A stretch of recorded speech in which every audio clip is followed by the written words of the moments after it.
偉基情。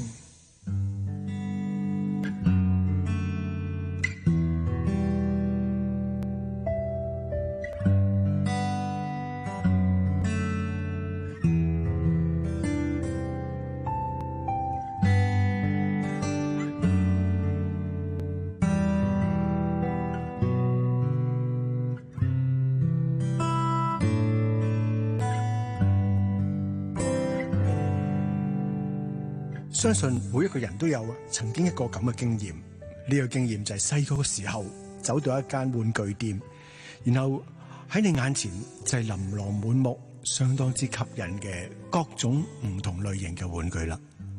呢個時候，你嘅眼睛好似被呢一種嘅魔力吸引住咁，不斷咁去搜尋，不斷咁去睇，不斷咁揀選一啲自己中意嘅玩具。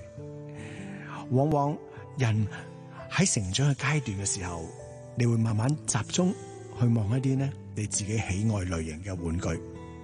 嗱，好似男仔咁，起初入到去一間玩具店，呢樣又摸下，嗰樣又掂下，呢樣又想抱住拎佢翻屋企。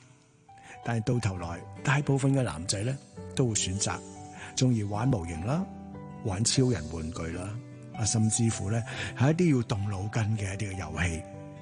女仔咧，好容易就會俾一啲嘅洋娃娃吸引住啦。細個就係噶啦，入到一啲嘅玩具店裏邊，哇，見到一啲好大嘅毛公仔，佢就自然有一種攝力，將一啲女仔吸引住。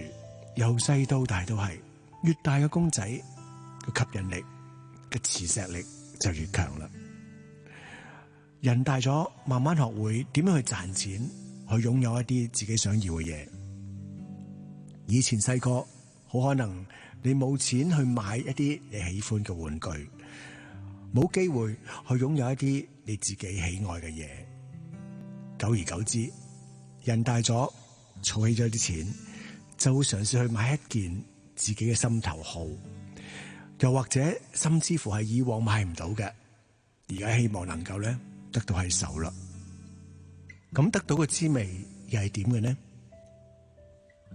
得唔到嘅，當然有細之大呢一種感覺長存喺你心底裏邊，就好似你從來冇擁有過一個蘋果咁樣樣，手上面空空如也，就得一啲空氣。只不過突然間有一日，有人將一個蘋果擺喺你手啦，你捉緊個蘋果，呢個蘋果係擁有嘅，係屬於你嘅啦。你嗰刻會欣賞佢啊，定係即刻用一口咬呢個蘋果呢？